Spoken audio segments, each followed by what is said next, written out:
Hello everyone, Dan here from the Next Issue Podcast. Today's video is a review for Daredevil, Woman Without Fear, #1. This is a new book from Marvel Comics. Let's talk a little bit about the team and then we'll get into the premise of the book.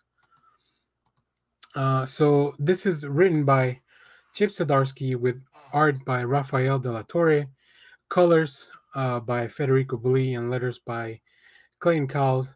Really cool cover. One of the covers by Chris Bachalo. So this little mini series, this is really a mini series. This is one of three. It's gonna just follow Elektra in her time as Daredevil. So we get into it. This is all happening in the middle of Devil's reign. So it's kind of like a side story for Elektra. So if you're reading that event, I also recommend you check this out, and vice versa. If you're enjoying that event, I recommend you check this out. So in this one, Elektra is the world's deadliest assassin, and she's taken a vow not to kill. Someone puts themselves directly in her path with deadly consequences. What else would you expect from the world's greatest hunter? So that might give you, if you read Devil's Reign #2, and I think you might have a little bit of an inkling as to what's going on and who may be following up Elektra.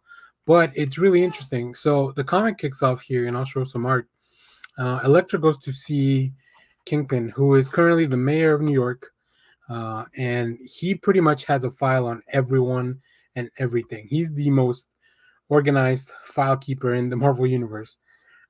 So he gives Elektra a message. And this message, we don't know who it's coming from. That's kind of what this issue really follows. Just that journey of Elektra unraveling that thread that Fisk has thrown out there. I really love the art here and the coloring, especially in Fisk's office. It's all very dark, a lot of shadows.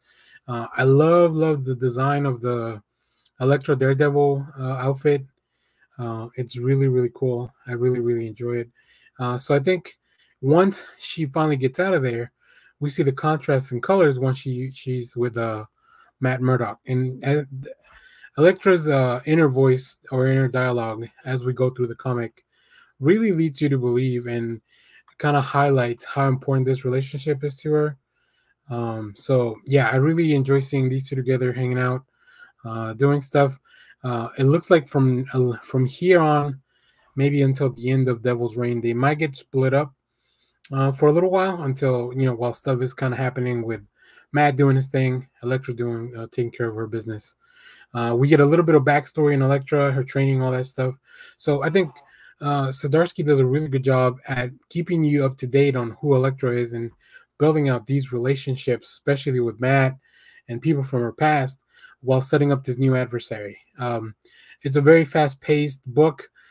We run into an individual from her past as well, somebody that's kind of outside of the realm of heroes and villains. So all this just to kind of point out, like Elektra is not safe really anywhere where she might be. So I really enjoy this issue. I've been looking forward to this series. I've been loving the stuff that Chip Zdarsky and the team have been doing on both Daredevil and Devil's Reign, and then this one. So I'm kind of glad to see Elektra at the forefront. Last week we did a review for the Elektra, what is it, Black, White, and Blood, the little anthology book. So I'm glad to see Elektra being brought to the forefront of the comics. I think she's a really cool character, and somebody that really shines in the world of Daredevil. And I think they make an excellent pairing. Like I said, I love exploring their relationship, and I think Chip Zdarsky really nails it. And like I said, I think Chip's been working with fantastic artists. De La Torre is another one of those artists that just like everything they put on the page just looks cool. So yeah, very much enjoy this. Make sure to go pick this up. So thanks for watching, everyone. Remember to share, like, subscribe, hit the bell so you know when we go live. That is most Sundays, 10 a.m. Central Standard Time.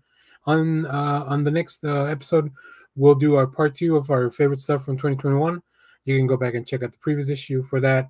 And stay tuned on the channel. We'll have more trailer reactions, comic reviews, movie reviews, all that good stuff. Some interesting lists, just whatever we can find. We're working hard to just bring you content about all the stuff that we like because we know you like that as well.